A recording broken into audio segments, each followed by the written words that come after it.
Buenas tardes, ¿cómo están todas y todos ustedes? Bienvenidos a este panel virtual.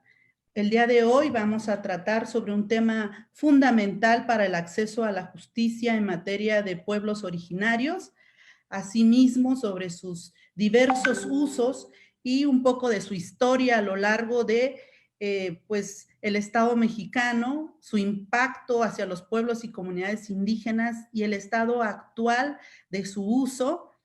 Nos referimos al uso de peritajes antropológicos en las diversas luchas indígenas, sobre todo para nuestro país, en México. Les saluda la licenciada Norma González Jiménez.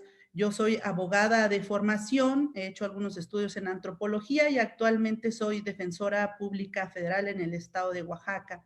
Son las 12 horas con un minuto del día de hoy, 25 de junio, y pues nos da mucho gusto que nos acompañen, esperando que sea de gran utilidad este panel virtual. Nos acompañan expertos, verdaderos expertos, precursores en materia de peritajes antropológicos, y nos da mucho gusto que se encuentren aquí.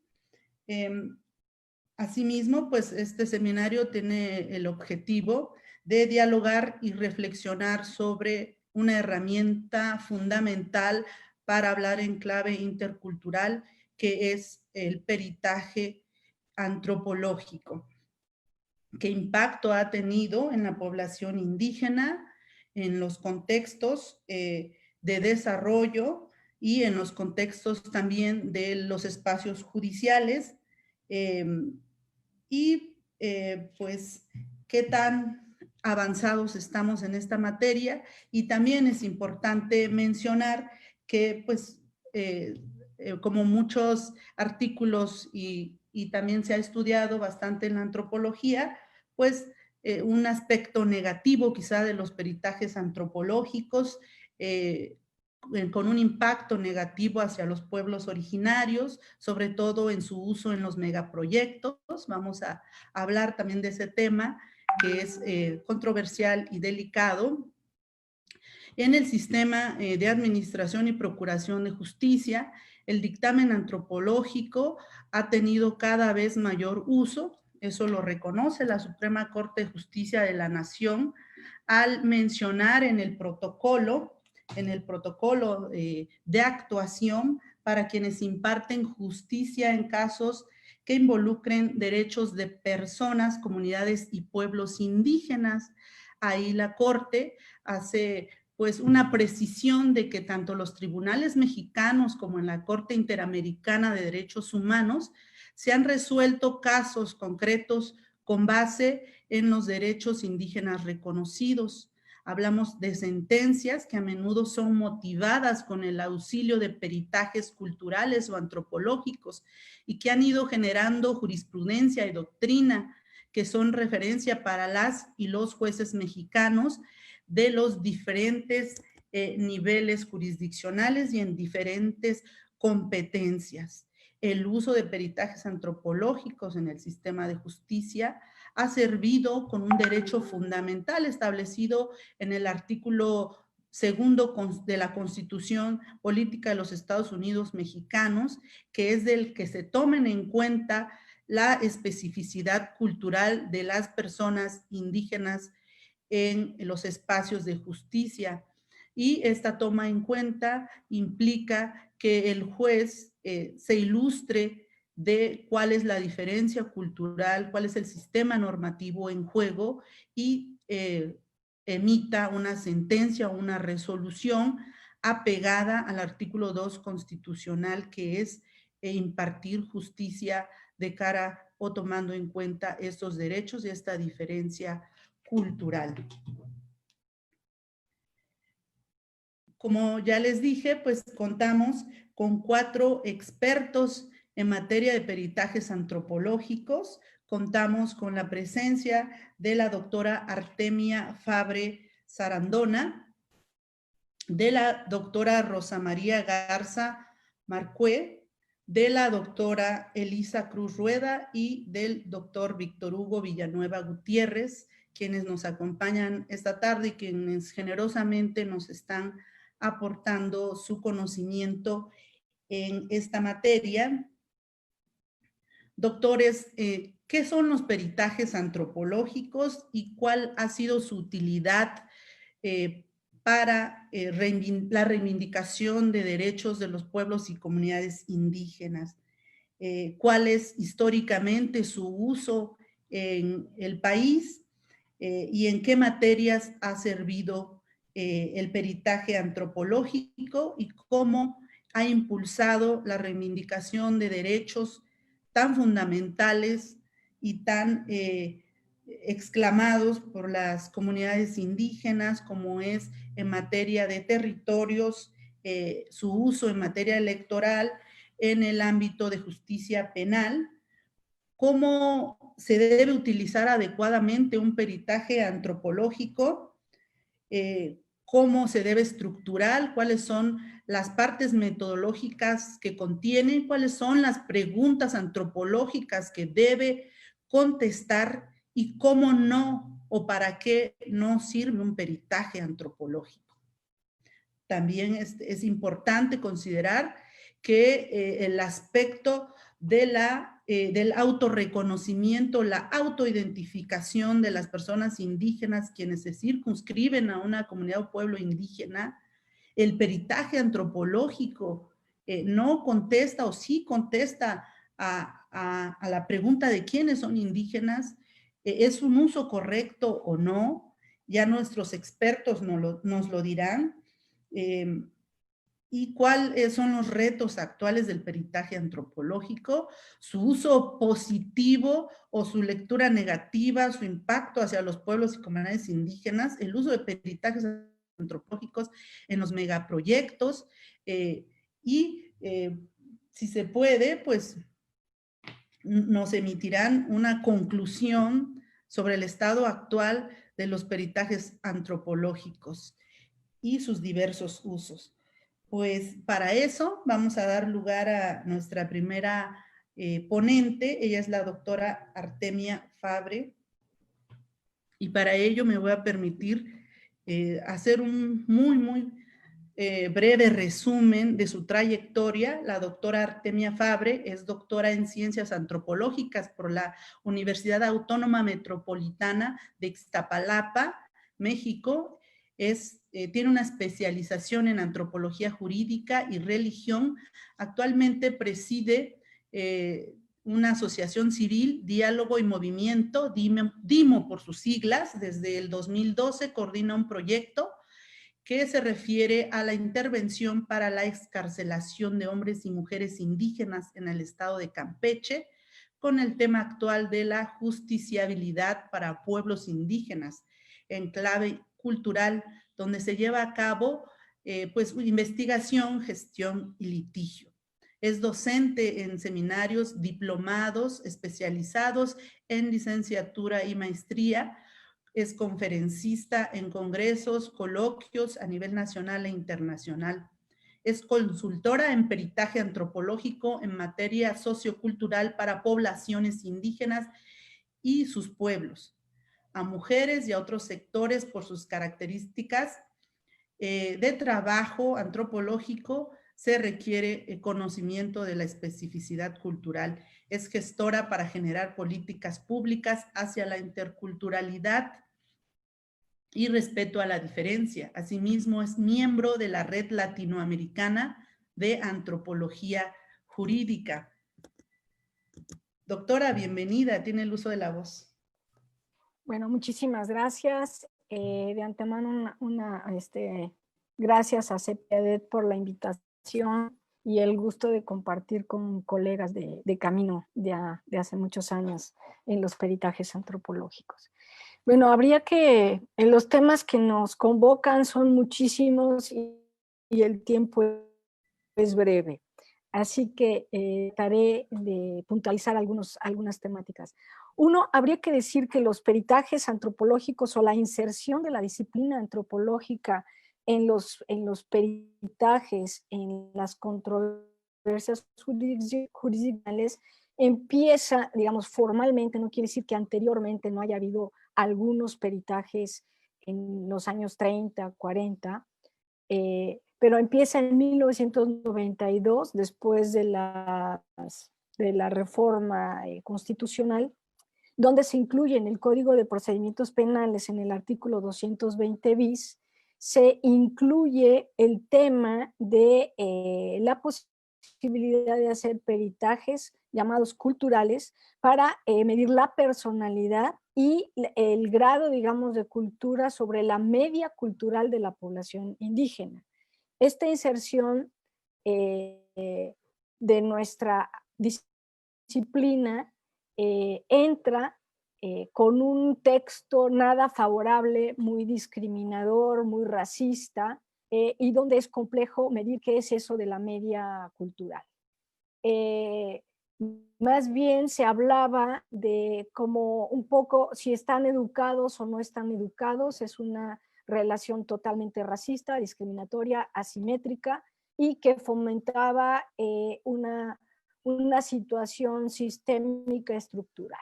No obstante, le entramos a formar gentes. En 1994 se crea el primer diplomado en materia de peritaje binacional con Colombia, que son los pioneros desde los 70s, y empezamos a trabajar cómo formar a antropólogos y cómo establecer un diálogo con los abogados para podernos entender en nuestros propios discursos, y el reto enorme de que el peritaje antropológico como una experticia de una disciplina dentro de otra pudiera ser un instrumento edificante, constructor de una realidad de pueblos indígenas, más que ser comparsa de la discriminación y el racismo.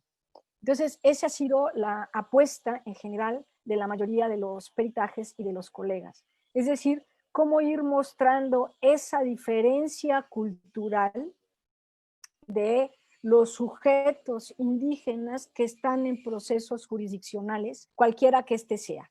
Es decir, no solamente en penal, que es en el que más se ha usado, actualmente se usa en el agrario y en defensa de tierra y territorios. Pero los peritajes o la inserción, digamos, de la diferencia cultural en el sistema de justicia debe de estar en los otros ámbitos, por ejemplo, en el civil, en el con adolescentes, es decir, en cualquier ámbito administrativo, financiero, donde estén involucrados sujetos o colectivos indígenas.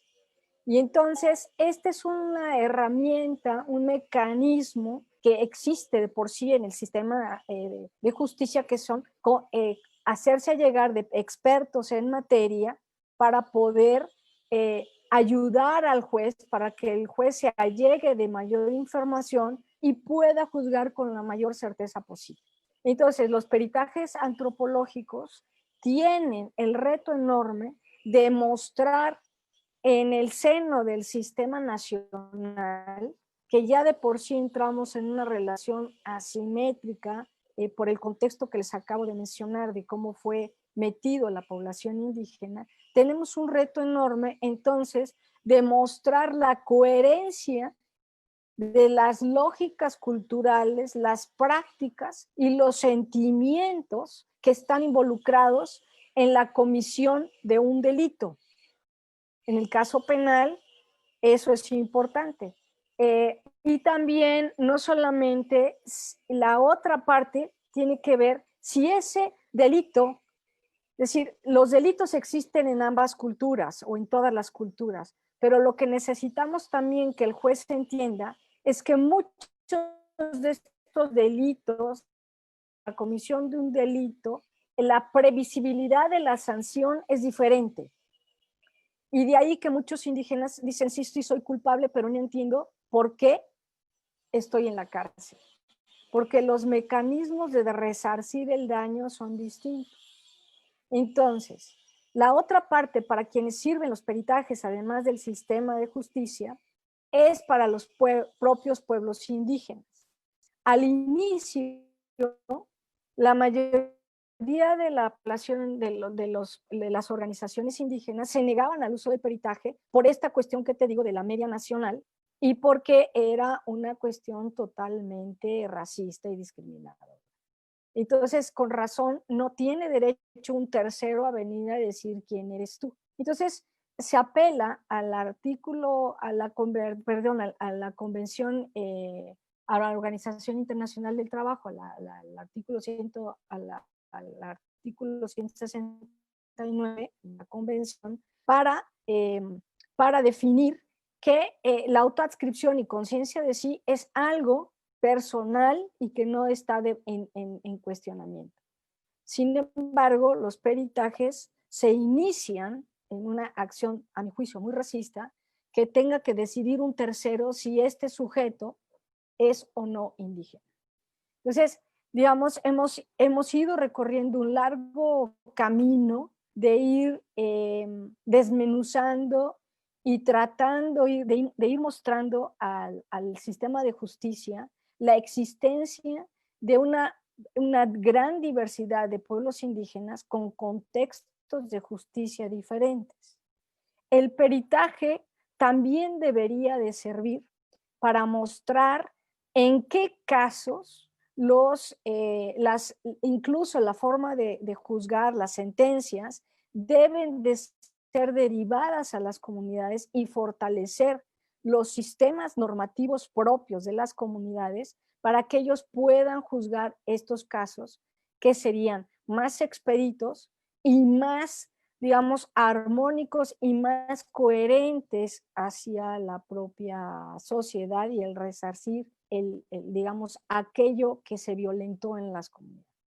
En otros casos, las propias comunidades piden que estos casos se trasladen fuera, pero los peritajes ayudan muchísimo en estas dinámicas. Ahora, nuestro reto, me parece, está en ir fortaleciendo cada vez más los sistemas normativos de tal manera que la mayoría de los casos puedan ser juzgados en sus comunidades.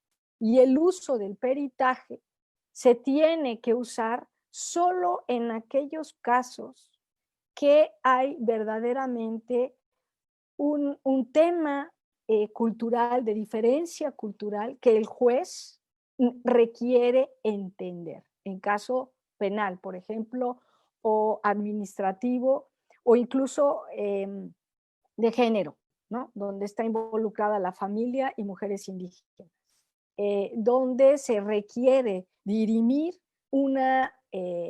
por ejemplo, en el abuso sexual, ¿no? Se argumenta a veces que es costumbre. Entonces, eso es altamente penado en nuestra cultura. Entonces, ahí vemos cómo el peritaje necesita entrar justamente en esta colisión de sentidos, donde no es que esté avalando el abuso, pero digamos que fuese cierto, tendríamos que encontrar los mecanismos de entendimiento y de cómo resarcir el daño y que las personas puedan regresar a sus comunidades y no queden ya fuera de las comunidades. Entonces, el tema que aborda los peritajes, me parece, se vuelve un reto enorme para la antropología en términos de investigación, en términos de una antropología aplicada y en términos también de un uso que sea un instrumento más hacia los pueblos indígenas que hacia la academia. Es decir, que los propios pueblos indígenas se vayan apropiando de estos instrumentos, los vayan conociendo más y podamos empezar a ver más peritajes colectivos, participativos con los expertos, ¿no? Entonces, ahí no sé cómo esté mi tiempo, pero dejaría yo, si ahí queda mi tiempo, ahí, y si hay tiempo, pues reflexionaríamos otros temas ahí. Gracias, doctora Artemia. Es muy importante lo que nos ha mencionado y creo que se debe puntualizar toda vez que pues habemos, sobre todo la comunidad jurídica, todavía existe esa inercia hacia querer que un dictamen antropológico responda a la media nacional, que nos diga si la persona examinada está en aislamiento social, está en extremo atraso cultural, que son conceptos que ya están totalmente en desuso, tanto en la legislación. El artículo 85 del Código Penal Federal todavía lo tiene. Es importante mencionar que este es un lenguaje altamente racista y excluyente que no obedece en nada en la actualidad, no obedece en nada al estándar actual de los derechos de pueblos y comunidades indígenas. Sabemos que existe un bloque constitucional, un parámetro de control de regularidad constitucional en esta materia y hay que decirlo claramente, estos conceptos en nada favorecen para impulsar estos derechos, no se usan, así es que pues la doctora Artemia nos ha puesto en la mesa qué es un peritaje antropológico en la actualidad, para qué se usa, cómo hablar en clave de derechos de pueblos y comunidades indígenas y cómo también nos ha dicho que un tercero, como lo puede ser un perito en antropología, no puede determinar quién va a asumirse como indígena y quién no, sino se obedece o existe el derecho de la autoadscripción, que es el derecho libre de la persona indígena a reconocerse como tal. Y aunque en la Suprema Corte de Justicia de la Nación se han dado parámetros solo en caso de duda fundada. ¿Eso qué quiere decir? Que existe una alta sospecha y que el juzgador, para precisamente apreciar la situación sometida a su conocimiento, puede allegarse de informes de la autoridad y elementos que son necesarios para poder resolver. Pero hay que decirlo, el derecho a la libre autoidentificación es el derecho imperante y que un peritaje antropológico debe precisamente exponer otras cuestiones y no nos debemos limitar a su uso para autoidentificar o no a los pueblos y comunidades indígenas. Porque existen otros elementos que ya nos dijo la doctora, que provienen del convenio 169 de la Convención Internacional del Trabajo, que nos dan los elementos para autoidentificar a las comunidades o para que las comunidades indígenas, que sirve de parámetro para que se identifiquen. Enseguida, pues le vamos a dar el uso de la voz a otra de nuestras expertas.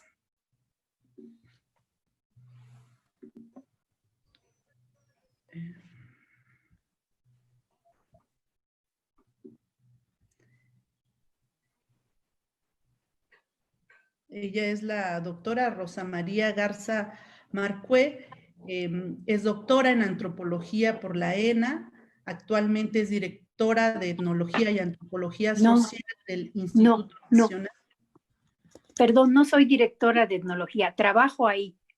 Ah, bien, muy bien. Porque entonces, si no me vayan a reclamar, perdón. Bien. Entonces, trabaja en el INA, ¿es correcto? ¿Es correcto? Es titular y pertenece al programa de estímulos al desempeño en la investigación nivel 4 del INA. Es miembro del Sistema Nacional de Investigadores, integrante de la Red Latinoamericana de Antropología Jurídica, RELAJU por sus siglas. Actualmente coordina 3 proyectos de investigación con las siguientes líneas temáticas: Lacas de Olinalá y Temalacatzingo, retos para su conservación y reproducción cultural, en colaboración con la doctora Catherine Good, la selección social del patrimonio como reproducción cultural, las cocinas de México y taller de la defensa de los territorios. A partir del 2020 es cotitular junto con Eliana Costa Márquez de esos proyectos. Adelante, doctora. Gracias. Bueno, primero agradecer muchísimo la invitación de CEPIADET para participar en este panel, en esta discusión, y bueno, pues muchísimas gracias. Bueno, Artemia, que me precedió en la voz, pues puso el énfasis bastante bien en lo que es un peritaje antropológico. Como se ha, digamos, como ha sido en el transcurso del tiempo, la cuestión de los peritajes antropológicos y cómo se ha requerido cada vez más de ellos, ¿no? Yo quiero hacer un poquito de énfasis en lo que yo he trabajado, que son peritajes antropológicos de pueblos originarios en contextos urbanos, ¿no? Que eso es un reto interesante porque pues de manera histórica se ha negado, se ha invisibilizado la presencia de pueblos originarios en contextos urbanos. En todas las ciudades importantes de este país, pero sobre todo en la Ciudad de México. Yo, como parte de mi trabajo de doctorado, hice una tesis sobre Iztapalapa, que es un pueblo originario de aquí, de la Ciudad de México, y bueno, eso me permitió tener muchísima información sobre la historia y la cultura de este pueblo originario.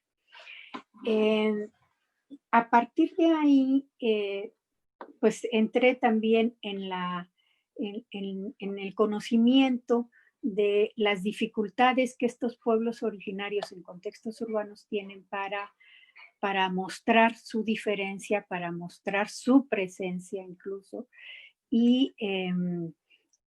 poder participar en la vida nacional. El discurso muy estrecho y muy recurrente de los ministerios públicos en la mayoría de las ciudades, pero en particular en la Ciudad de México, hace una reducción muy simple y muy nociva de lo que pudiera ser un habitante de un pueblo originario. Dice, no porta traje indígena, así me lo dijeron a mí, en uno de tantos peritajes, no habla lengua distinta al español, usa celular, ¿no? Se transporta en metro y por tanto no es indígena y no puede excusar su comportamiento en usos y costumbres para justificar su delito porque los usos y costumbres ya desaparecieron. Esa era la actitud de un ministerio público. Es muy interesante esta manera de simplificar el ser indígena en una ciudad, porque de alguna manera nos está hablando de lo que también Artemia decía hace un rato, la discriminación y el racismo, ¿no? En ese sentido, yo tuve la oportunidad de hacer peritajes para dos danzantes de carnaval, uno del Peñón de los Baños, acá en la Ciudad de México, y otro de San Juanico, en el Estado de México. Ambos fueron acusados por portar su arma, que es de uso del carnaval, son unos mosquetones que disparan pólvora, y uno fue acusado de portar ilegalmente un arma y el otro fue acusado de portar un arma de uso exclusivo del ejército. Esto me llevó a enfrentarme, parece mentira, bueno, primero agradecerle al abogado defensor, a los abogados defensores que buscaran la necesidad de un peritaje. También lo dijo Artemia hace un rato. El peritaje para mí es como un diálogo de saberes, un diálogo intercultural, ¿verdad? Donde vamos a entrar en juego la antropología jurídica o el derecho y los saberes propios de las personas de las distintas comunidades que pudieran estar acusadas. Estoy hablando de un tipo de peritaje que tiene que ver con lo penal. Lo otro es el peritaje, por ejemplo, que tiene que ver con tierras, con la demostración de que determinada comunidad es o no de origen prehispánico, o yo he optado por llamarles poblaciones de tradición cultural mesoamericana. Ese ha sido un recurso que yo he usado metodológicamente para hablar de estas comunidades, ¿no? Que se han mantenido en resistencia, que a lo largo del tiempo mantienen una serie de elementos culturales que los hacen diferentes, distintos a las otras poblaciones de tipo occidental, ¿no? Entonces, en estos peritajes que yo he realizado, tuve que demostrar que estas personas estaban en la cárcel por ejercer su tradición, ¿no? Porque eran danzantes de carnaval, pues desde bebés, toda su familia participó en esto, y pese a estar en la Ciudad de México y usar metro y usar computadora y usar celular, etcétera, etcétera, mantienen una construcción social distinta a la del modelo hegemónico. Ellos son educados, digamos, en una relación comunitaria, donde hay una serie de valores, como son las ceremonias, las fiestas, los usos y costumbres, la asamblea, las mayordomías, es todo un sistema normativo, ¿verdad? Diferente al occidental. Nunca he dejado de mencionar que una de las preguntas que me hizo uno de los abogados defensores fue: demuestre el atraso cultural del defendido, ¿no? Entonces, bueno, ahí casi me corto las venas. Y primero hice todo lo posible por redirigir la pregunta y tratar de demostrarle primero al abogado defensor que no era un atraso cultural, simplemente era una diferencia cultural.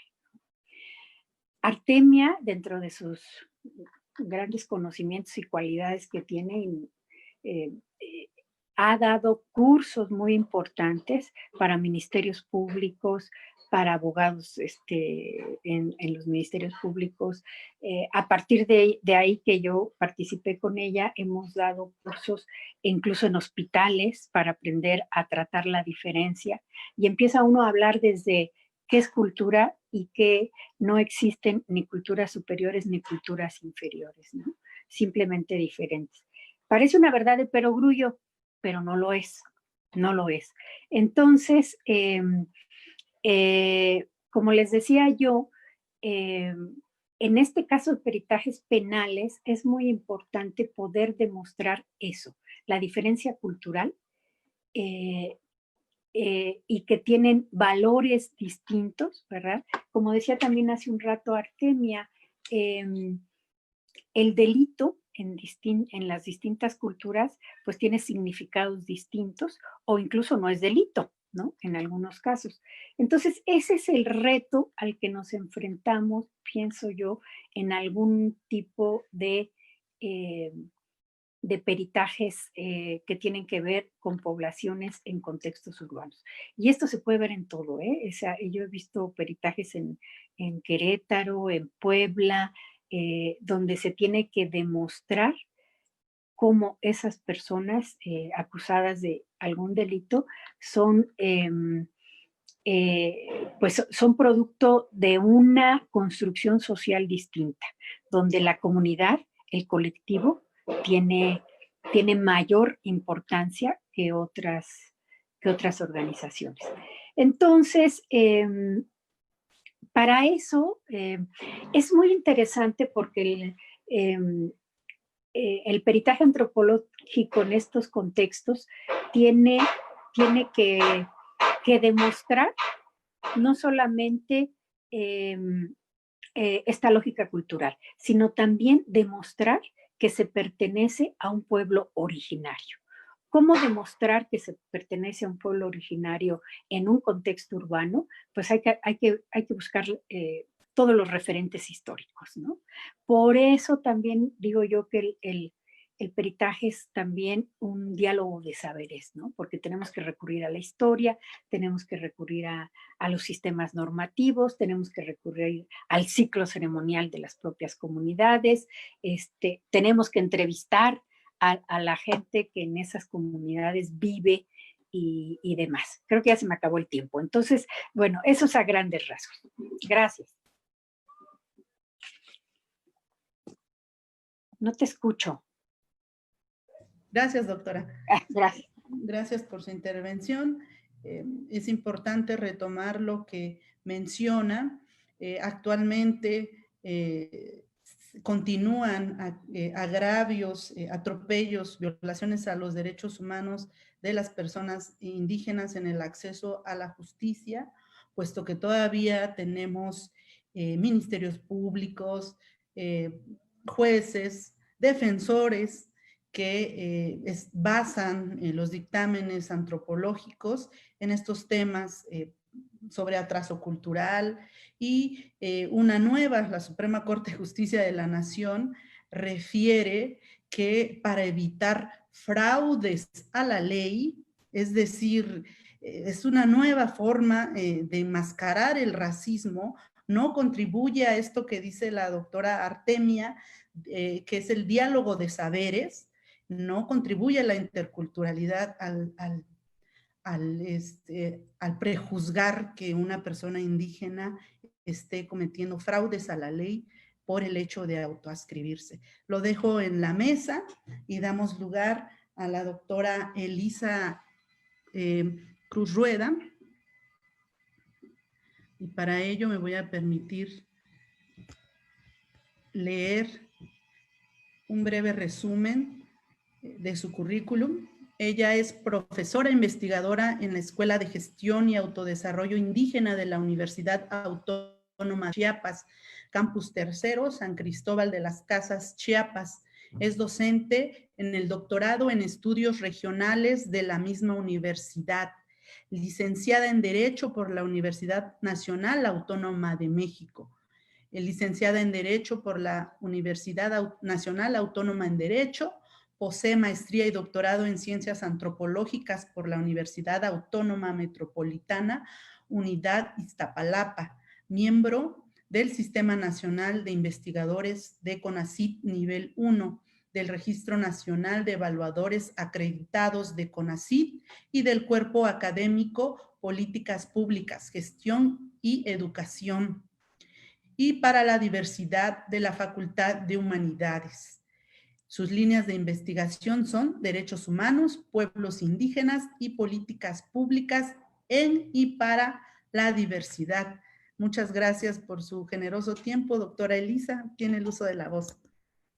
Muchas gracias, Norma. Pues agradezco a CEPIADET esta oportunidad y pues muy honrada de estar pues compartiendo este webinar con pues compañeros muy queridos antropólogos, ¿no? Solo para precisar algunas cosas que ya había lanzado como grandes directrices la doctora Artemia, o Arte, como le digo yo. O sea, ¿qué se quiere con el peritaje antropológico, ¿no?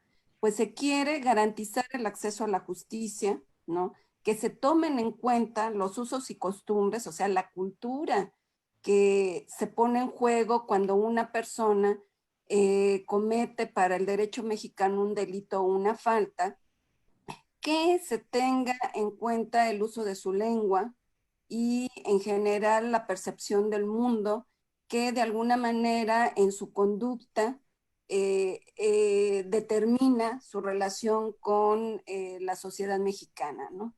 Y esto se remonta justamente porque hay todo un corpus internacional de derechos humanos que por la reforma de 2011, que se conoce como Reforma de Derechos Humanos, justamente que da lugar al bloque de constitucionalidad, que señala la obligatoriedad de cumplir y hacer cumplir los tratados internacionales en materia de derechos humanos, pues para lo que es el peritaje antropológico, efectivamente tiene su fundamento central en el convenio 169 de la OIT, que es firmado en 1989 por el gobierno mexicano y ratificado posteriormente por el Senado para ser publicado en Diario Oficial en 1990. O sea, le tocó a Carlos Salinas de Gortari.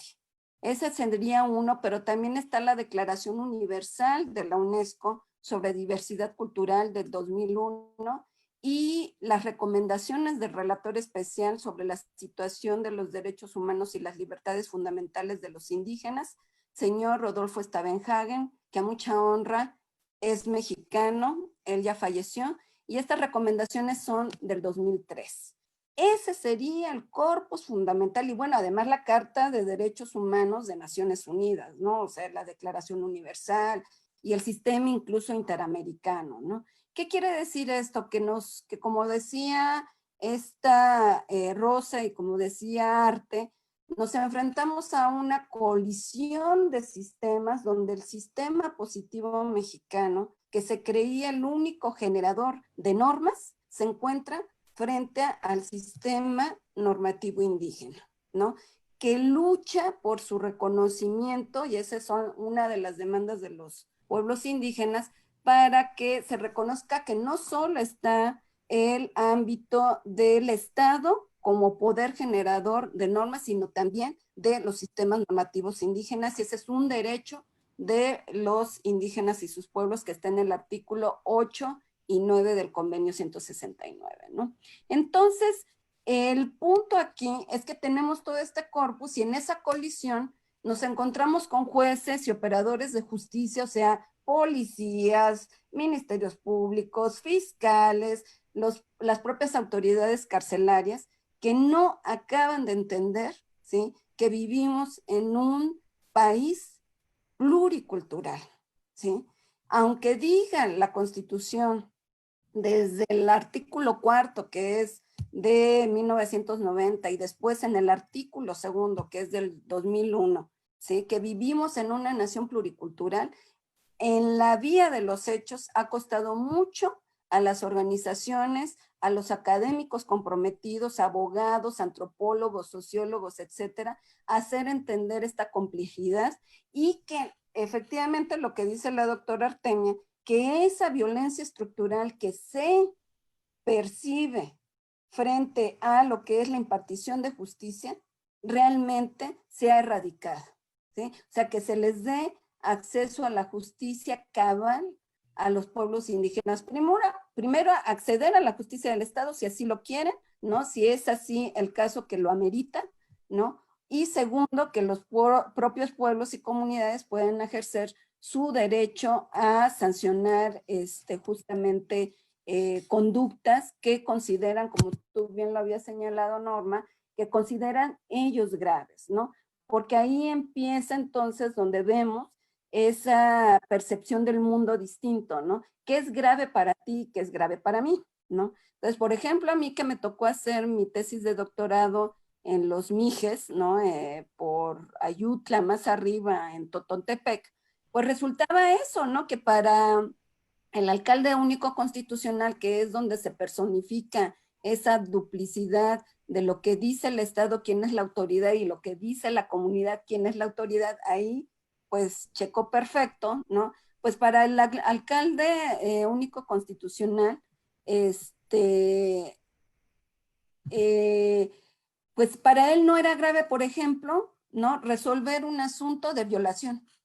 No es que no fuera grave la violación, sino que era así como, pues lo puedo resolver, ¿no? Si ya está aquí el tipo que acepta que violó, y aquí está la señora que dice que la violaron, y este señor se tiene que hacer cargo, no hay problema, ¿no? Lo grave es, para él, lo grave era quitarle la tierra a otro, el despojo de tierra.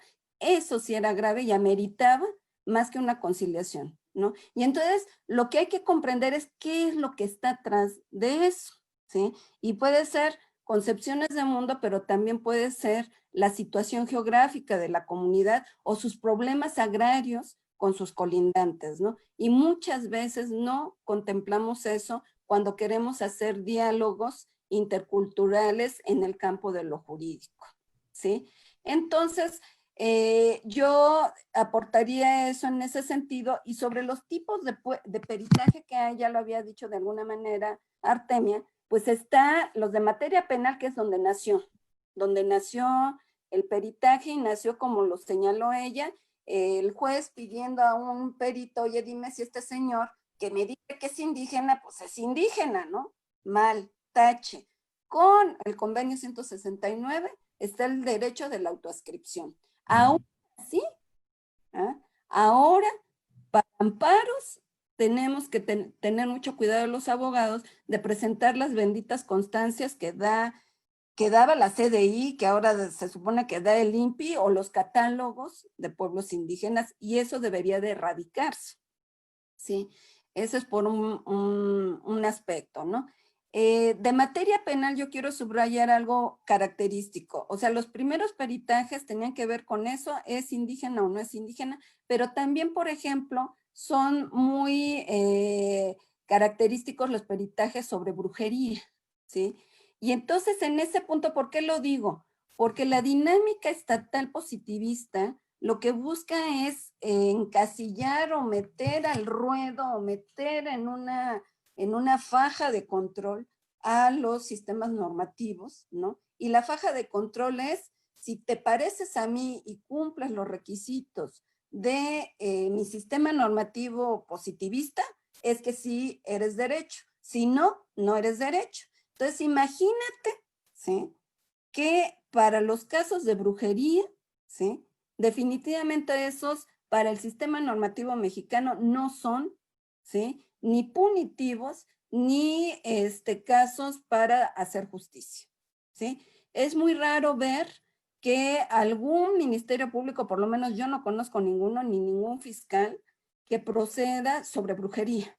¿Por qué? Porque la brujería para el derecho positivo, además de que no está tipificado en un código, ¿sí?, representa justamente esa colisión de sistemas, ¿sí?, que tiene que ver con sentidos de mundo, ¿sí?, que ya lo había dicho Artemia, y que ese sentido de mundo es lo que yo creo, ¿sí?, que conforma mi mundo, y que no nada más es el plano material que solo ve el sistema normativo mexicano, ¿sí?, sino que es el plano espiritual y es el plano superior, inmaterial. Y esos planos, ¿sí?, son los que conforman la justicia indígena, y que no hay punto de diálogo con el derecho mexicano cuando hablamos de brujería, por ejemplo, ¿sí? Entonces, ¿qué se pretende con el peritaje antropológico? Pues que el juez, que los que son funcionarios en ese proceso del acceso a la justicia, el peritaje, siendo un dictamen, siendo una opinión experta, ¿no?, cuando se presenta en juicio como prueba, se vuelve peritaje, ¿sí? Y entonces lo que se pretende con eso es hacer accesible al juez estos elementos que te estoy explicando, nada más del caso de la brujería, pero que también en el caso de sistema electoral es fundamental, y ahorita estamos viendo el caso de San Mateo del Mar, ¿no? O del caso de Oaxuca acá en Chiapas, o del caso de Cherán, etcétera, etcétera. O sea, como esos puntos donde empieza a haber una colisión de sistemas porque no se toma en cuenta justamente la diversidad cultural, ¿no? También están los de materia de agraria, que también acompañaron los orígenes de la antropología. Están los de materia ambiental, que justamente Lina realizó un peritaje en la nación Odam, ¿no? Están los peritajes sobre feminicidios, ¿no?, que ahí es muy experta, es una de las expertas más importantes es Rita Segato, y así empezamos a encontrar una serie de tipos de peritaje que finalmente lo que pretenden es poner en evidencia y visibilizar la diversidad cultural, y hacer que los jueces, crear en los jueces una convicción. Tú tienes que tomar en cuenta estos aspectos culturales que no vas a tener acceso leyendo un código o solo viendo la ley. aquí está el experto que te los pone. Creo que mi tiempo se acabó. Lo dejaré aquí para una reflexión. Gracias, doctora. Muy importante lo que nos ha mencionado sobre las fajas de control. Están en las resoluciones, pero también se encuentran en las leyes, como lo es el artículo 420 del Código Nacional de Procedimientos Penales, que mutila a la jurisdicción indígena. Ya se ha dicho en otros foros, es inconstitucional, es inconvencional y definitivamente no obedece al derecho de la libre determinación y de la autonomía de los pueblos y comunidades indígenas. Damos paso ahora a la intervención del doctor o doctorante, Víctor Hugo Villanueva Gutiérrez. Él es antropólogo por la ENA, tiene estudios de posgrado en el CIESAS y en la Ibero. Sus temas de interés han sido la autonomía y libre determinación de los pueblos originarios, los movimientos sociales y el Estado. Profesionalmente se ha desenvuelto como investigador por proyecto, tallerista y perito antropólogo en el INAH. Ha coordinado y publicado diversos artículos de orientación etnográfica y teórica o metodológica. Asimismo, publicó el libro Peritaje Antropológico, un modelo integral para el dictamen cultural con pueblos indígenas. Actualmente es parte de un grupo de trabajo, fronteras, regionalización y globalización del Flaxo. Doctor, bienvenido. Y pues ahora sí le ha tocado escuchar a las expertas, y creo que también es muy importante hablar de este derecho de la autonomía de los pueblos y comunidades indígenas y cómo esa autonomía ha sido pues de alguna forma mal leída y también mutilada en los espacios donde se imparte justicia. Adelante, doctor.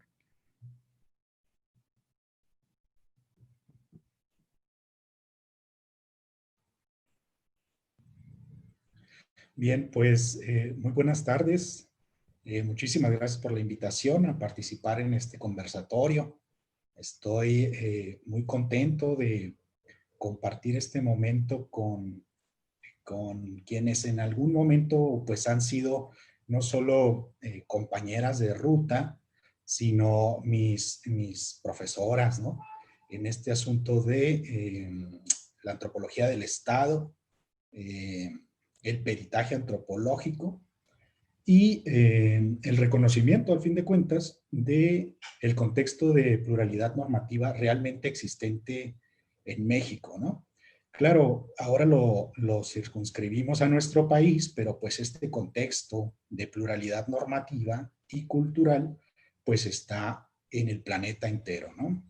Todos los países tienen esta característica, entonces por eso organismos internacionales pues se han dedicado precisamente a generar legislación desde ese ámbito, desde el ámbito internacional, para indicar la necesaria reivindicación y cumplimiento de los derechos de todas los grupos culturalmente diferenciados que compartimos, ¿no? Compartimos espacio en este planeta. Bueno, en ese sentido, me gustaría hacer una precisión en términos de lo que es el peritaje antropológico. Ya decíamos que es un medio de prueba, ¿no? En un proceso jurídico, dependiendo, digamos, los distintos ámbitos del derecho, pero también quisiera yo señalar que hay una distinción, se mantiene una distinción y sobre todo es una distinción práctica que impide esto que decía la doctora Rosa María, el diálogo de saberes, ¿no? Es un muro que se mantiene ahí, que es precisamente la diferenciación entre pruebas técnicas y científicas y pruebas prácticas, ¿no? En el caso de los pueblos y comunidades indígenas, estas constancias y documentos testimonios que presentan las propias autoridades comunitarias desde su referente cultural en un proceso jurídico pueden ser catalogadas como pruebas prácticas y desde esa definición misma están siendo colocadas de manera inferior. Ni siquiera voy a decir subalternas, sino totalmente discriminadas, ¿no? Es un ámbito del saber y del conocer que no entra dentro de los procesos judiciales con la misma fuerza o posibilidad de ser tomados en cuenta en relación a las pruebas técnicas y científicas. Ahora, los medios de prueba, desde la antropología, tienen que ver no necesariamente con personas, sino con hechos, ¿no? Los hechos que están siendo juzgados o examinados dentro del proceso jurídico. Y entonces, al considerar así la intervención del perito antropólogo o antropóloga en un proceso judicial, pues podemos superar, ¿no?, este tipo de cuestionamientos en relación a al reconocimiento de la autoascripción de los integrantes de los pueblos y comunidades indígenas. Porque acá lo que se va sobre lo cual se va a trabajar la materia de estudio, pues es el conjunto de atributos culturales que acompañan a los hechos que se están dirimiendo en los procesos judiciales, ¿no? Sea de cualquier tipo. No necesariamente sobre la persona, es decir, sobre su condición personal, sino sobre estos atributos culturales. Dicho esto, quisiera integrar al conversatorio dos términos que hacen referencia también a la autoascripción, que son los términos de comunidades afromexicanas y equiparables, ¿no? Porque derivado digamos, de la experiencia que hemos tenido en los últimos 15 o, sí, digamos, unos 10, 15 años, en los últimos 10, 15 años hemos tenido una experiencia muy intensa en relación a la presentación y elaboración, por supuesto, de los peritajes antropológicos, y desde ahí se han ido definiendo también estas categorías, ¿no? Estos términos ahora jurídicos reconocidos constitucionalmente, en los que el repertorio cultural, las cualidades culturales de los grupos particularmente diferenciados cobran sentido para la legislación, ¿no?, pero apoyados en toda la argumentación antropológica que se ha generado, no solo desde la academia en términos teóricos, sino también desde una academia, ¿no?, que junto con abogados, militantes, se ha construido desde la práctica misma, ¿no?, es decir, desde el ejercicio del peritaje antropológico.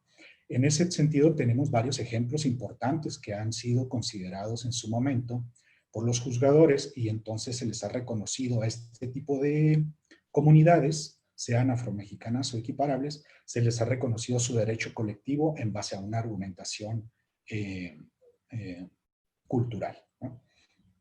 Y luego quisiera también comentar algunos casos en los que a mí en lo particular me ha tocado participar y que han sido casos en los que he tenido la oportunidad de coordinar equipos de trabajo para realizar los peritajes antropológicos, ¿no?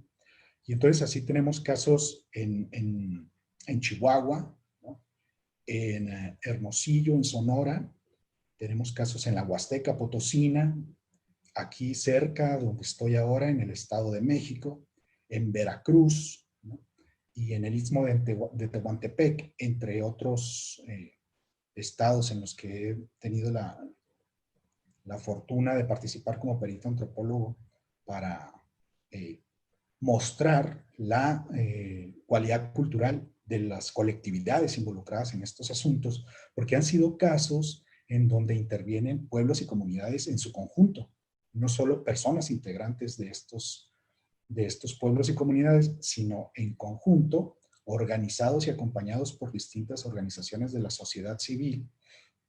Han presentado controversias muy interesantes, por ejemplo, en el caso de Choreachi, una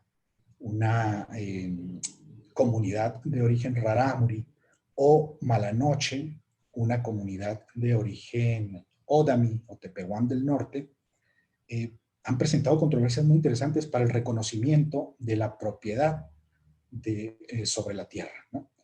Pero claro, una propiedad que se conceptualiza desde su propia argumentación cultural.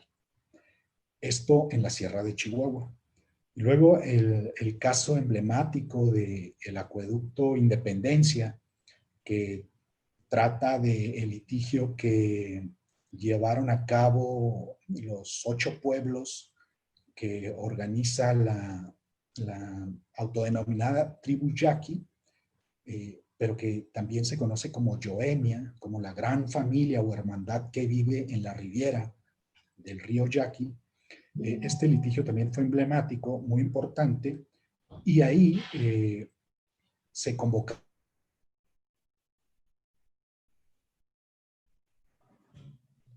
no solo en etnografía de las localidades involucradas, sino también a hidrogeólogos, ¿no?, que pudieran argumentar dentro del peritaje cultural, por ejemplo, cómo el trasvase del caudal del río Yaqui al río Hermosillo afectaba el caudal mínimo ecológico para la sostenibilidad del nicho ecológico o de la región ecológica que sería impactada. Entonces, este tipo de colaboraciones son muy importantes y han cobrado relevancia.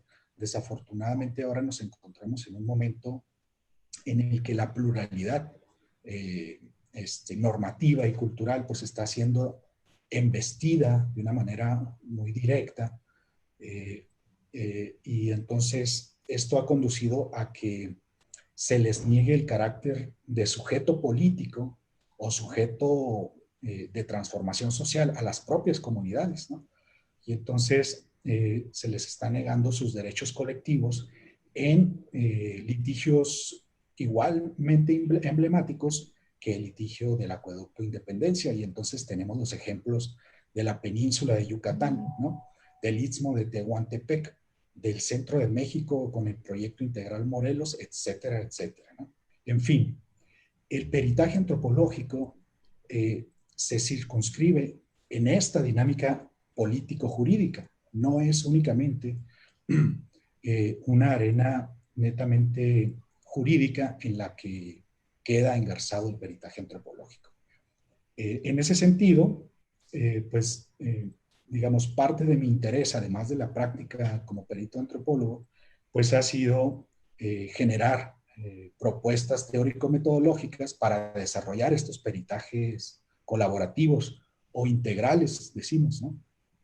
Un modelo integral en el que participen no solo distintas disciplinas, sino también se llame a la posibilidad de este diálogo de conocimientos que decía la doctora Rosa María Garza Marcueño. Entonces, en ese sentido, por procedimiento metodológico, yo lo que he propuesto es que un peritaje de este tipo, de esta envergadura, debe de tener por lo menos 3 apartados. El primero es la revisión documental, ¿no? La segunda, una contextualización cultural de los hechos juzgados. Y el tercero, una argumentación en la que se funde la conclusión o el dictamen que se emita a través del peritaje antropológico. En una siguiente intervención puedo desarrollar esta idea teórico-metodológica, ¿no?, con tal vez casos específicos o con los contenidos de cada uno de los puntos que he señalado, pero por ahora ahí dejo mi participación. Gracias. Gracias, doctor. Muy importante lo que nos ha comentado sobre la embestida hacia la pluralidad. La pluralidad se encuentra actualmente en riesgo y de manera constante y sistemática, y pues hay nuevas formas de discriminación, nuevas formas de racismo y exclusión a través de de negar a los pueblos y comunidades indígenas como sujetos políticos, como personas, como colectivos que pueden ser entes o protagonistas de su propia transformación, del uso de sus recursos, la propiedad sobre los territorios, es una tarea pendiente. y muchas gracias por ponerla en la mesa, y su metodología que me parece pues reveladora, que no hemos hablado de qué metodología debe seguirse para el peritaje antropológico, no hay algo definido, sin embargo nos está dando tres directrices para la elaboración del peritaje. Gracias, y vamos a dar lugar a preguntas de nuestro público. Nos han escrito desde Puebla, Mérida, Cancún, Oaxaca, Guerrero, Veracruz, Toluca, Ciudad de México, Quintana Roo, Guadalajara y Chiapas. Un saludo para todas y todos ustedes. Nos da mucho gusto que este tema sea de su interés, y tenemos una pregunta en específico para la doctora Artemia de parte de una muy querida amiga nuestra, Ana Parastó. Dice ella, semejante a su sugerencia sobre los peritajes colectivos, ¿qué nos puede decir sobre el uso de informes que la misma autoridad comunitaria presente al órgano jurisdiccional para darle informes sobre el contexto en sus propias palabras, o los datos que den de forma oral en las audiencias? Adelante, doctora Artemia. Gracias, saludos a Parastos, un gusto saber que está por ahí. Bueno, para mí es fundamental que las voces de las autoridades y del pueblo en general sean oídas. Eso sería lo primero, ¿no? Que los jueces estuvieran susceptibles a recibir la información de manera directa de las comunidades. Me parece que esa sería una de las fuentes primordiales. No obstante, habría que decir que en algunos casos colectivos y cuando son conflictos internos de las comunidades, muchas veces no es suficiente solo oír a las autoridades de las comunidades, ya que las controversias se van a dar justamente entre las autoridades y la población. Entonces, yo creo que si bien es súper importante y tendrían que tener la voz cantante, también es importante en los casos de controversias y de conflictos, ya sea internos o por tierras, que se tomen en cuenta todas las voces, y lo que sería fundamental en términos, digamos, para regresarlo a los peritajes, es aquellos puntos en juego, es esa diferencia cultural que el juez no puede dirimir qué es lo que está de fondo. Como ya mencionó la doctora Elisa, hay veces que hay en juego otros elementos, y los peritajes pueden, no digo que sea como dirían otros, la neta del planeta, pueden ayudar a dilucidar al juez, pero no siempre, ¿no? Porque siempre hay sesgos. Entonces, esa para mí sería como importante. Prioridad, las comunidades, sus autoridades. Sin embargo, hay un tema que me gustaría traer, y que los peritajes en penal, en contextos migrantes o de que ya tienen algún tiempo establecidos fuera de sus comunidades, me parece riesgoso que solo sean las autoridades de origen quienes decidan si otra persona es o no indígena, o si pertenece o no pertenece a la comunidad. Esos son temas muy complejos que nos toca dirimir en los juicios, ya sea con peritajes o sin peritajes, cuando a veces los jueces no creen que la persona sea indígena, quieren que la autoridad de la comunidad donde nacieron las personas decidan si es o no es indígena. Y ahí vamos a tener un problema enorme, porque muchas veces perdieron sus derechos colectivos, ¿no?, a regresar a la comunidad porque no pagaron, en el caso de Oaxaca, tequio, etcétera, etcétera, pero eso no los hace que no sean indígenas. Es algo que está dentro. Entonces, ahí es muy pertinente el uso de los peritajes. Quisiera, ¿no?, comentar algunos otros temas que vi ahí, si todavía tengo oportunidad. Hay un tema que lo hemos hablado, pero no con todas las palabras. La formación de los servidores públicos en materia de pueblos indígenas es prácticamente inexistente con honras que tenemos magistrados federales que están haciendo declinación de competencia, funcionarios de Defensoría Pública Federal, etcétera. Hay gente ya con formación y con sensibilidad. Sin embargo, lo que vemos es una ignorancia enorme de los funcionarios públicos que hacen que, por ejemplo, aunque lleguen las notificaciones y la información de las autoridades vía oral, vía escrita, las desestimen, y también los funcionarios públicos sigan insistiendo en que no pueden reconocer quién es un sujeto indígena. Y eso es un problema más bien de formación o de formación, donde prima, y perdón mi insistencia, en el racismo y la discriminación.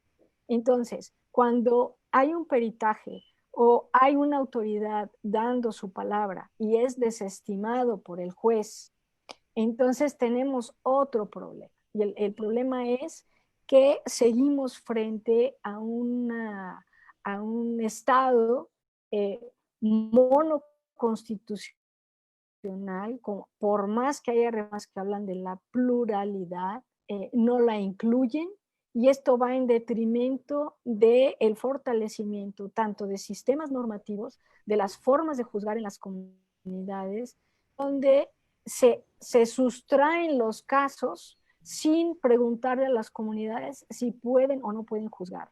Me parece que están las leyes puestas, pero también tenemos un problema de educación integral, inclusiva en el país, y que muchos de los factores en la falta de uso del peritaje se debe a estas razones, a la ignorancia de los servidores públicos que no comprenden qué es ser diferente cultural mismo. Es decir, qué cosas te hacen igual y qué cosas te hacen diferente culturalmente, que para tomar la decisión en una sentencia tendrías que tomar en cuenta estas particularidades de diferencia cultural para dar una solución edificante para las partes, y no solamente que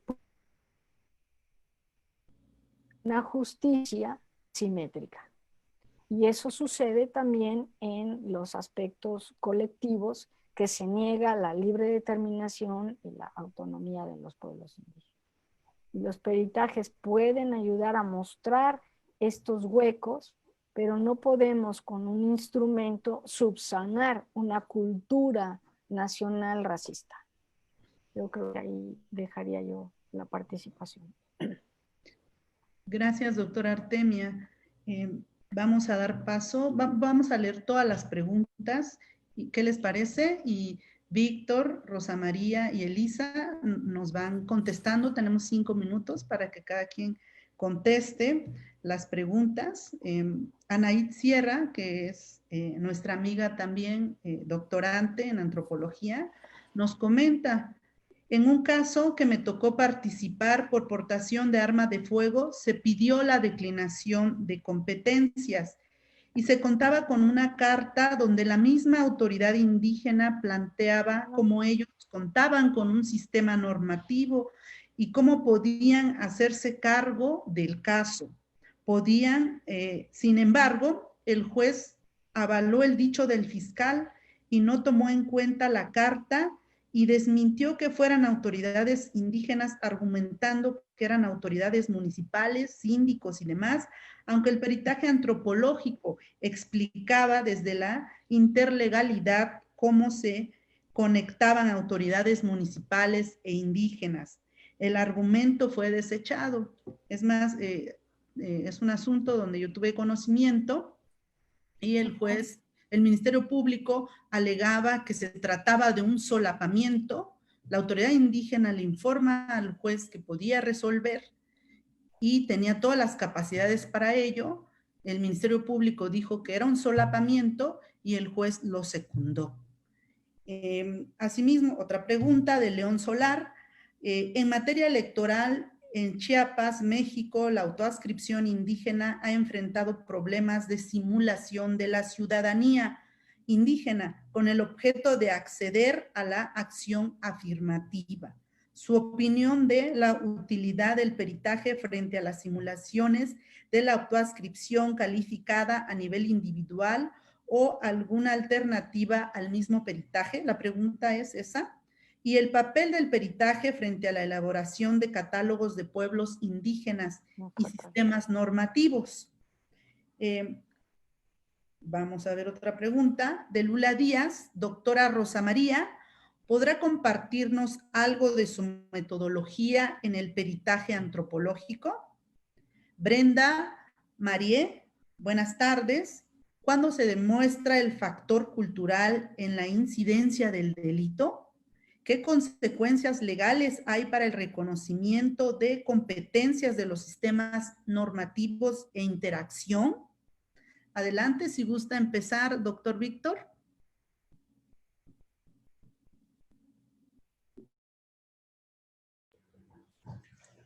Sí, claro, con mucho gusto. Voy a dar una primera respuesta general al conjunto de problemas que plantean los espectadores, en el sentido de traer al conversatorio el concepto de cultura jurídica, ¿no? En realidad, este concepto tiene, desde mi punto de vista, tiene muchas posibilidades para conseguir lo que la doctora Artemia Fabre mencionaba, que es esto de una educación integral en el ámbito profesional de los servidores públicos dedicados a intervenir en la procuración y administración de justicia, ¿no? Y un ejemplo concreto es la reforma al sistema judicial, ¿no? En donde se supone que por contar con una estructura distinta a la anterior, ¿no? Una estructura con fundamentos en la contienda directa entre los involucrados en los procesos, supone la superación de la dificultad al acceso de los derechos para pueblos y comunidades, entre otros grupos sociales del país, ¿no? Sin embargo, sobre lo que se ha reflexionado muy poco es sobre la cultura jurídica que mantiene acompañando a esa nueva supuesta estructura de administración de justicia, ¿no? Esto es, por ejemplo, desde la definición de la reprochabilidad del acto, en el caso de la aportación del arma, ¿no? Desde ahí se nota que lo que se impone es una definición de reprochabilidad desde el sistema normativo de Estado, ¿no? O positivo.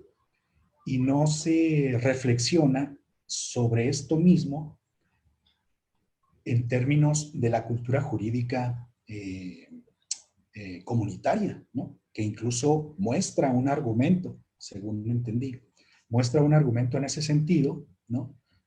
Sin embargo, es desestimado. Es a lo que volvemos en mi primera participación, en el sentido de que hay ahí una barrera, ¿no?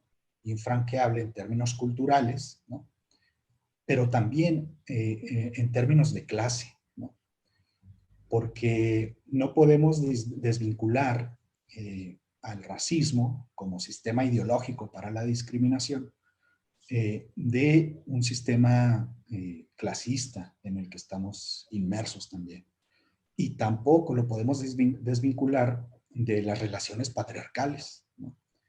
Y esto tiene impacto en todas las relaciones sociales, ¿no?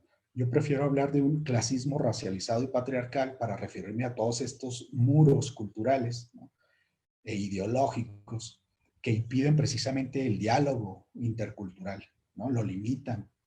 Entonces, incluso la interlegalidad, ¿no?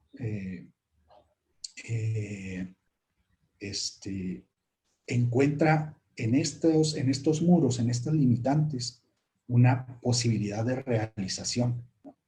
Entonces, la reprochabilidad desde la comunidad, al ser definida, encuentra que dichos actos cometidos por algunas personas a su interior pueden ser o no llevados a juicio, ¿no? Lo que yo aprendí en términos etnográficos en la Sierra de Chihuahua es que luego en los sistemas normativos el juicio es la última instancia, ¿no? Es la última instancia para resolver controversias. Luego las controversias se pueden resolver en otras instancias y de otras maneras, ¿no? No necesariamente en una asamblea jurisdiccional para determinar si los hechos son o no reprochables. ¿Me explico? Entonces estamos viendo etnográficamente la diferencia de culturas jurídicas, ¿no?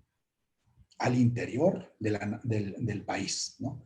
Y entonces esto me ha llevado a mí a hablar de un contexto de pluralidad normativa y cultural realmente existente, pero que se encuentra franqueada precisamente por todos estos muros ideológicos, ¿no?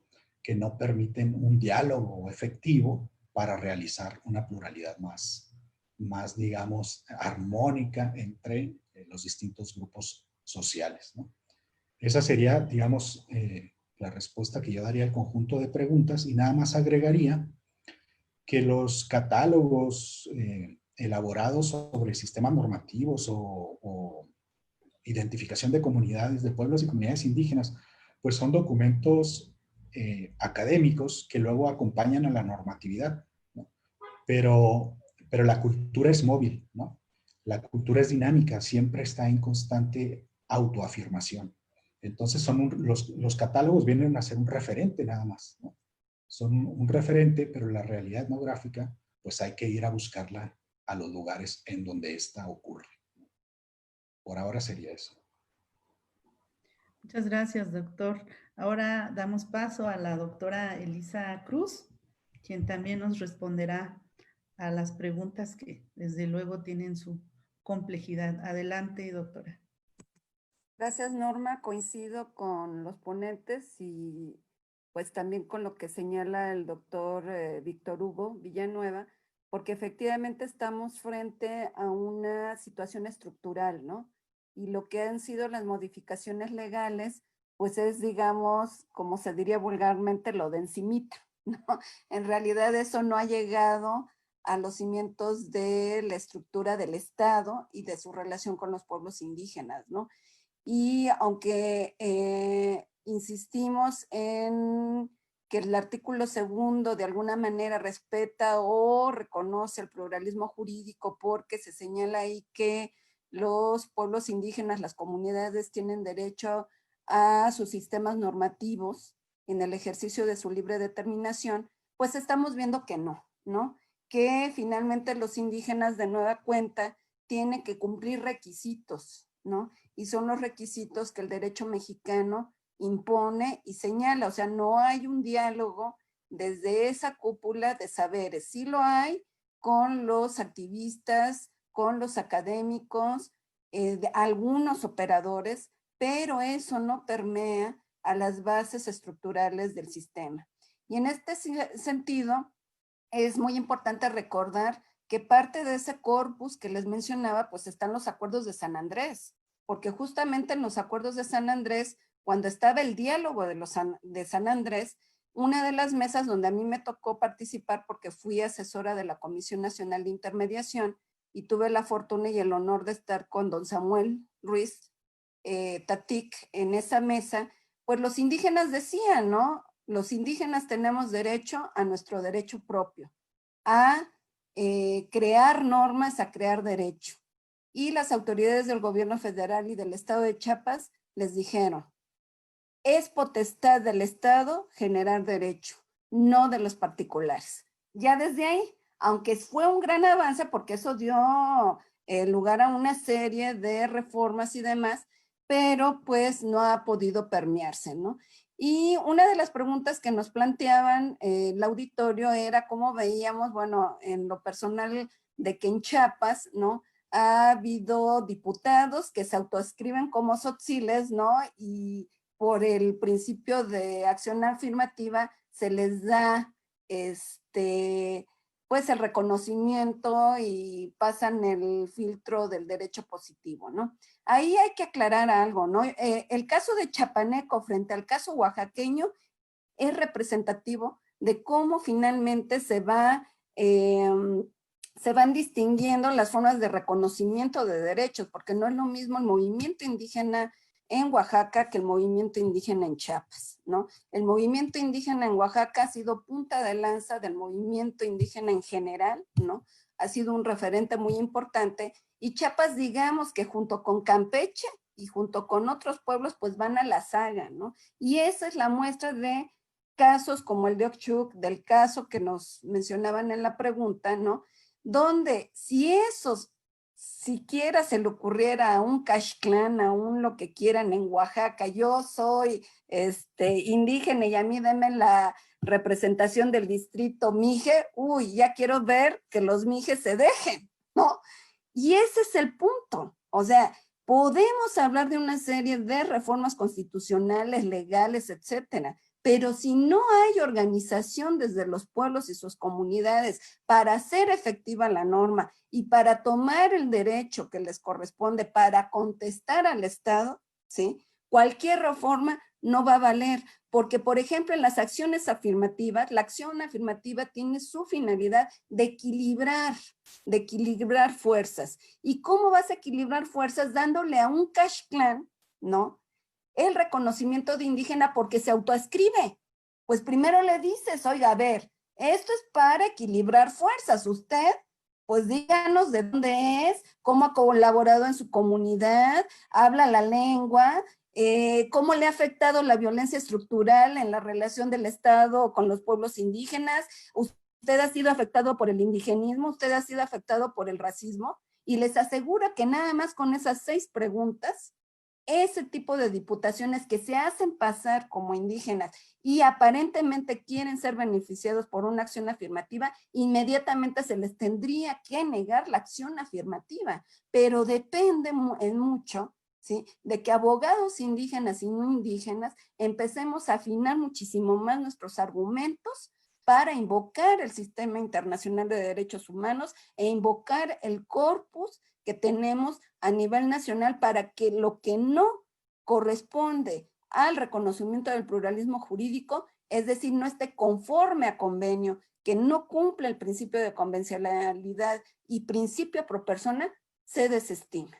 Pero es un largo camino, ¿no? En un caso donde es un Caxclán que ha tenido todas las condiciones, no puede haber acción afirmativa. Si la acción afirmativa es justamente equilibrar al que fue menos favorecido en toda su trayectoria, se le va a ayudar, ¿sí? Y en el caso que mencionan, no se aplicaría, pero dependería muchísimo del movimiento indígena que se empieza a reforzar y obviamente de su intelectualidad en mancuerna, obviamente con los que somos militantes, somos activistas y somos académicos comprometidos. Gracias, doctora. Muy importante sus reflexiones. Doctora Rosa María, adelante, por favor. Bueno, voy a responder rápidamente sobre la pregunta de la metodología empleada para realizar los peritajes. Ya lo dijo muy concretamente y muy bien Víctor, que uno es la revisión documental. En mi caso, bueno, revisión documental implica pues la historia de la comunidad que se va a trabajar, toda la información documental, incluso la revisión del expediente penal, por ejemplo, o el expediente legal,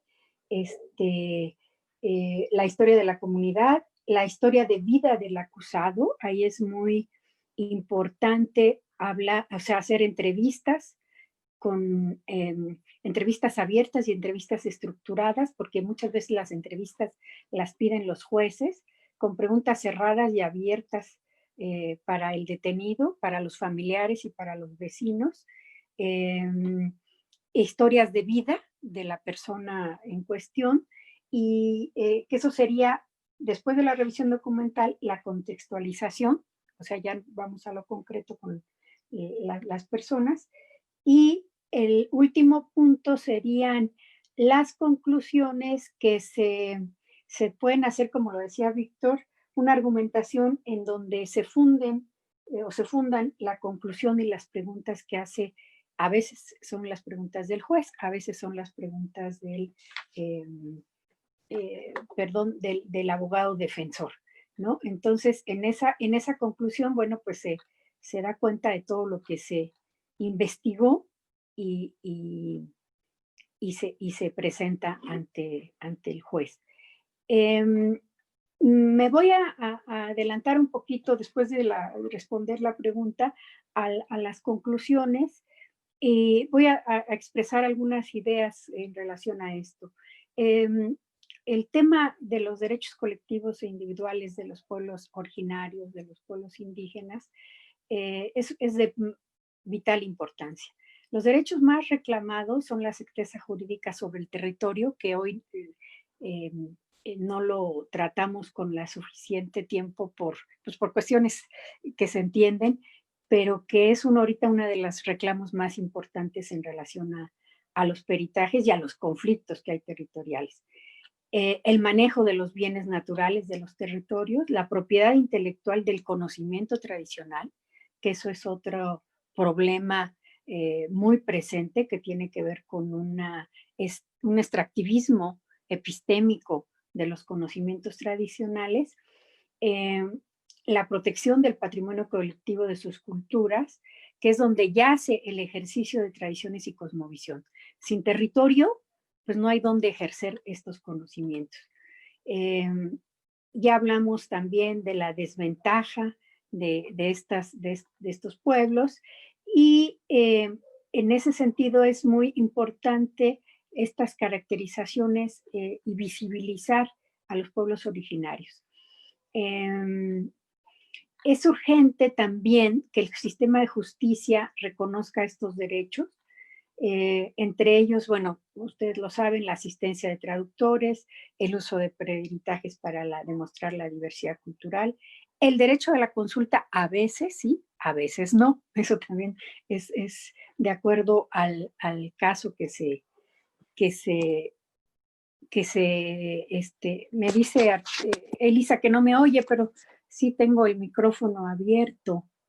El derecho a la consulta, sí, sobre los territorios, a veces sí y a veces no, porque ahí hay que hacer más preponderante la decisión colectiva de las asambleas, ¿no? Si las asambleas deciden no queremos consulta, porque además normalmente las consultas llegan cuando ya la comunidad está en conflicto, ¿no?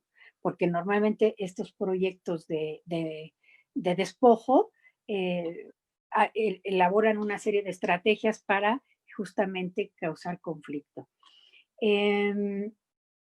El derecho a nombrar sus autoridades, que eso ya lo hemos visto también en los últimos años en Cherán, en algunos municipios de Oaxaca, etcétera.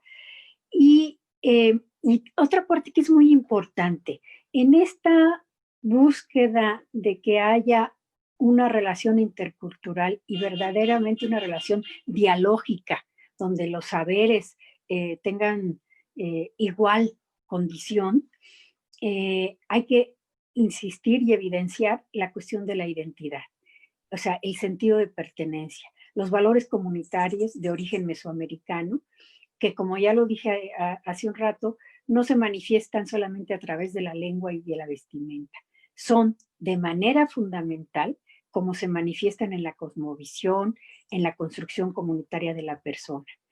Esta me parece que son los elementos importantes para realizar peritajes. Y ahí, bueno, quizá otro tema de la mesa, lo anunció un poquito Artemia en su primera intervención, sobre el uso nocivo o el uso mercenario de los peritajes antropológicos, ¿no?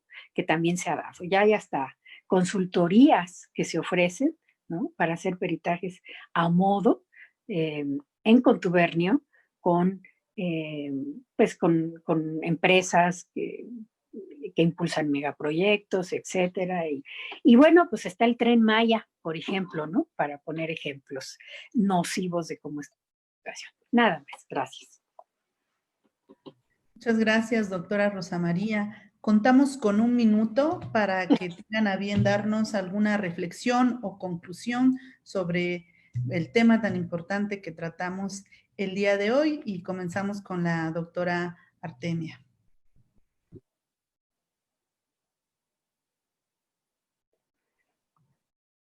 No oí, ¿qué fue lo que dijiste? 1 minuto para conclusión o reflexión. Bueno, yo creo que el peritaje antropológico en materia cultural, que es como a mí me gusta mencionarlo para no caer en errores sobre peritajes culturales, que tiene sus vericuetos con la media nacional y todo eso, es una vertiente de la antropología muy importante que puede y favorecer el fortalecimiento de los pueblos indígenas, tanto como sujetos como colectivos, y que nos debemos una constante revisión de nuestras maneras de hacer las investigaciones y tratar en la manera de lo posible poder incidir en el sistema de justicia de tal forma que los jueces, Ministerio Público, sean sensibles a el uso del peritaje.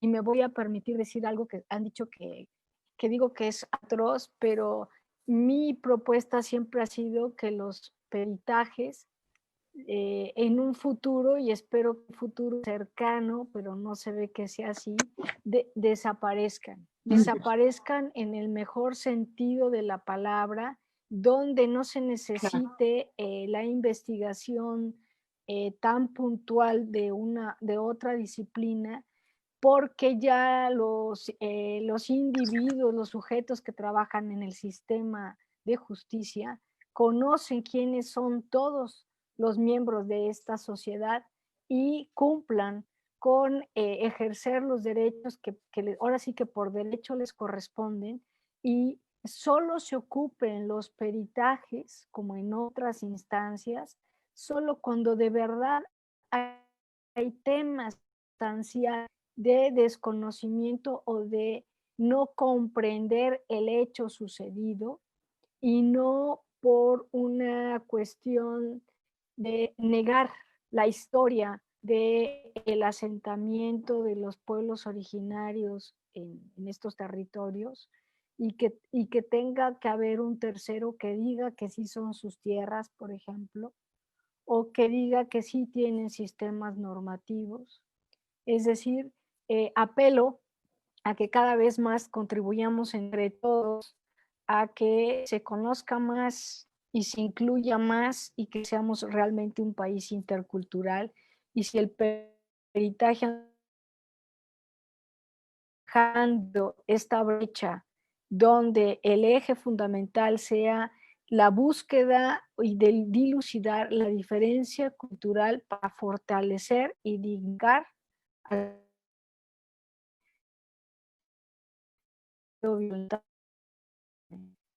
para unos mejores usos del peritaje, y que cada vez más la voz de las comunidades y los sujetos sean las voces actuantes más que cualquier otra cosa. Eso es lo que deseo para incluso nuestra disciplina, que nos podamos luego dedicar a contribuir a otras cosas. Y muchísimas gracias a todos y a todas. Gracias, doctora Artemia. A continuación, el doctor Víctor Hugo nos va a dar sus reflexiones o conclusiones.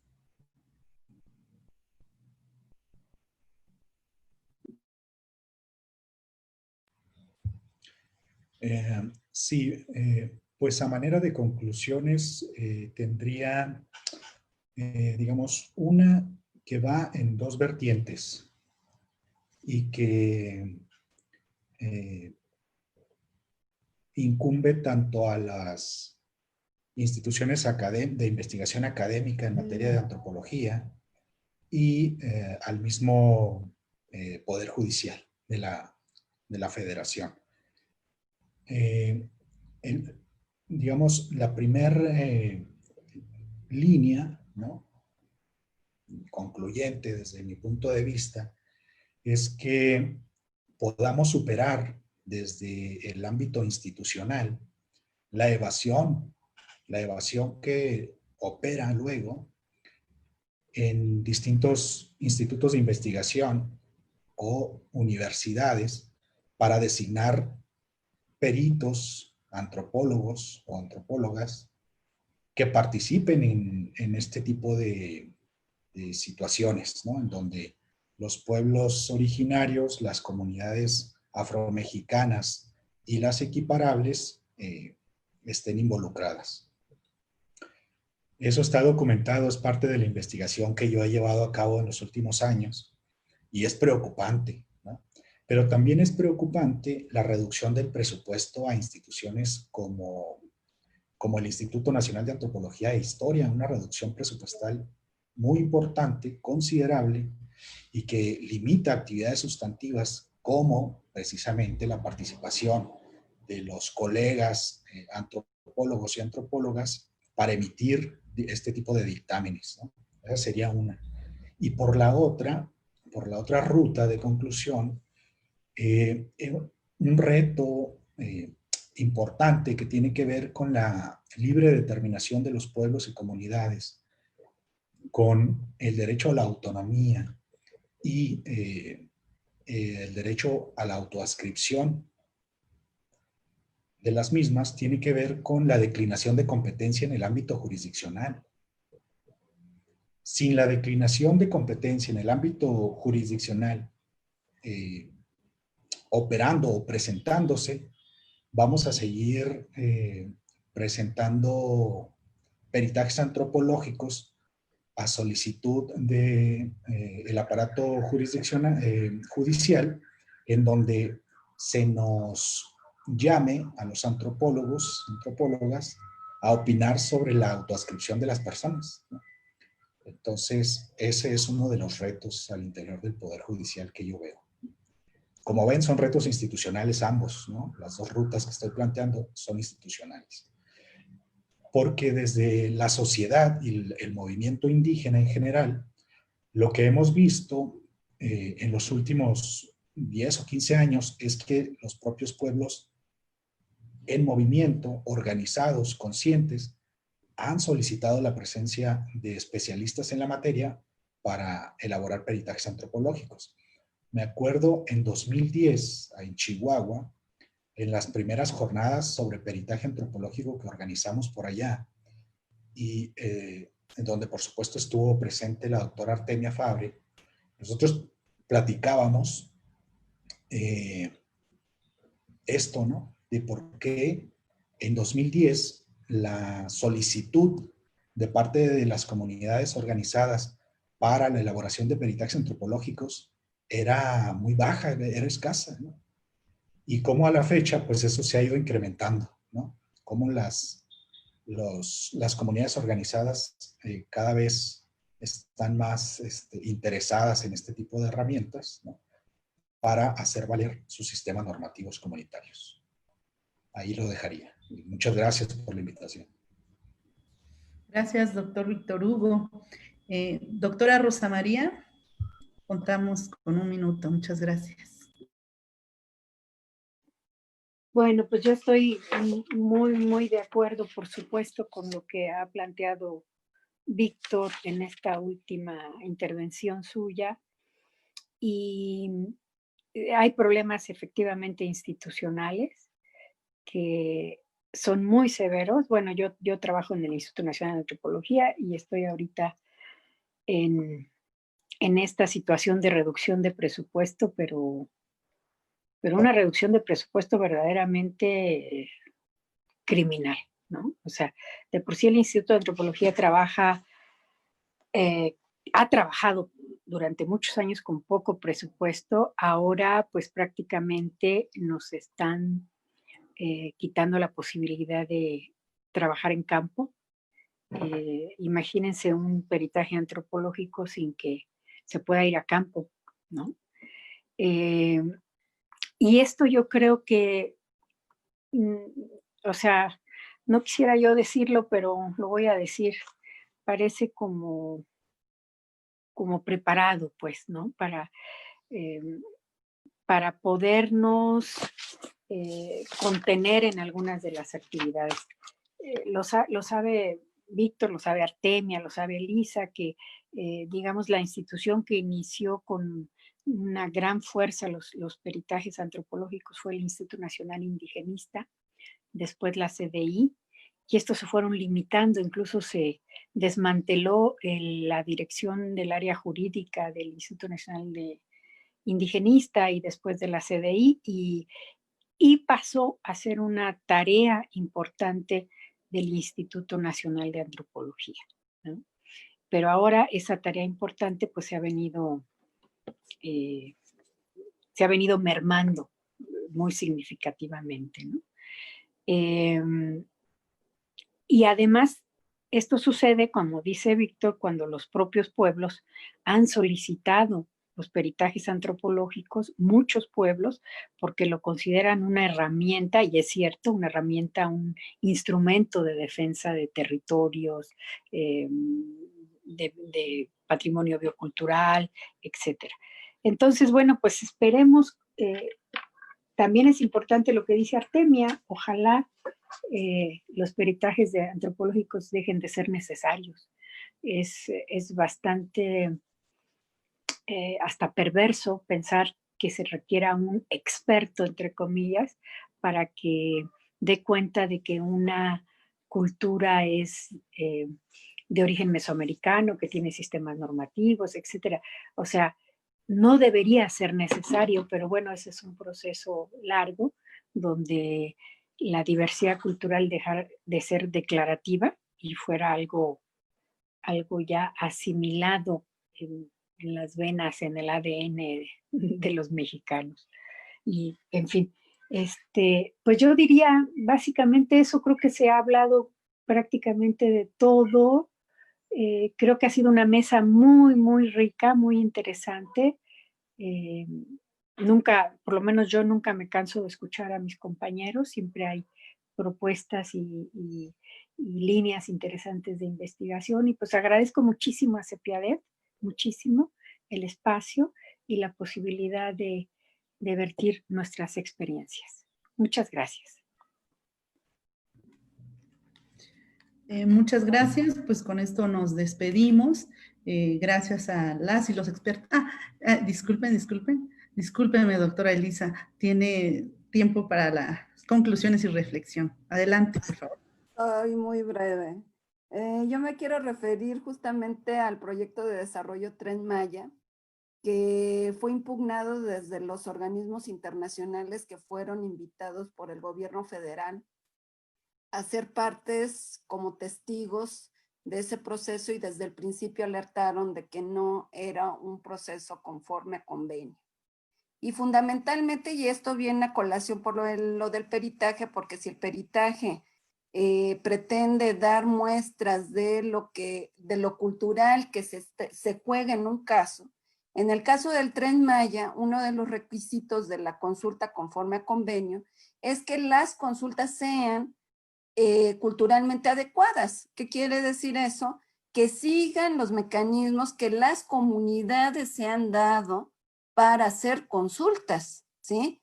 Y entonces, ¿cuál fue el argumento del presidente de la República y del director general de Fonatur?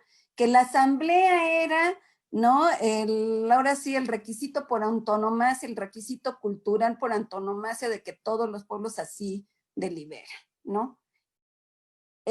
Mentira absoluta, completa y total. No es cierto, ¿sí? Porque como se ha dicho en este panel, la cultura es dinámica, y donde van los pueblos se apropian de formas para adaptarse al medio y traen consigo núcleos duros de cultura que recrean en esos entornos. Entonces, en el caso del Tren Maya tenemos población chol, que fueron los que impugnaron, junto con DIMO, que preside la doctora Artemia Fabre, y el equipo jurídico que formaba parte de DIMO y del Consejo Regional Indígena Popular de Ixpujil, impugnamos también siguiendo en consonancia lo que ya habían dicho esos organismos internacionales, probando y demostrando que no había sido incluso culturalmente adecuada.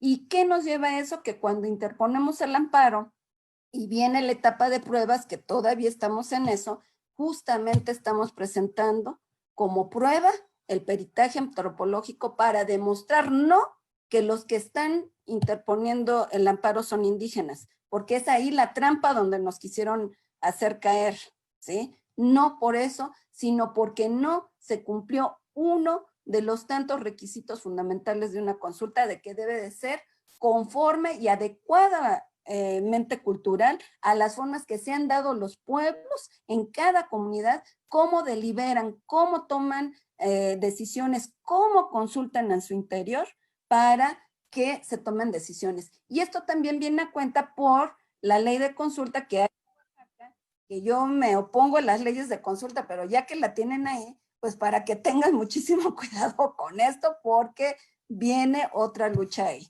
Yo les agradezco muchísimo a mis compañeros del panel, a ti, Norma, y a Septiembre. Gracias. Muchas gracias. Elisa. Bueno, Gracias. ahora sí, estamos Gracias. concluyendo. Les agradezco mucho su participación tan experta y tan necesaria para darle dirección a muchos operadores del sistema de justicia, para generar también políticas públicas. Por eso, muchas gracias, expertos, por su participación, y les agradecemos a todos nuestro auditorio su participación en este panel virtual que organizó el Centro Profesional Indígena de Asesoría, Defensa y Traducción en el marco del proyecto hacia una agenda antirracista para mejorar el acceso a la justicia de las personas, comunidades y pueblos originarios. Recordarles que CEPIADET desde hace 4 años ha estado impulsando el uso de peritajes antropológicos, en especial en el Poder Judicial Federal, a efecto de que se genere este cambio y este conocimiento de la diversidad cultural tan necesaria de conocer al momento de que se imparte justicia. Asimismo, concluimos que un panorama ideal del peritaje antropológico es que el diálogo de saberes sea más fluido hacia una comprensión de la diversidad cultural y que este conocimiento pues ya lo tengan los operadores de justicia. Y sobre la competencia entre jurisdicciones indígenas, pues que se haga en términos simétricos, sin anteponer una justicia sobre otra. Les agradecemos mucho su participación y un saludo a todas y a todos ustedes.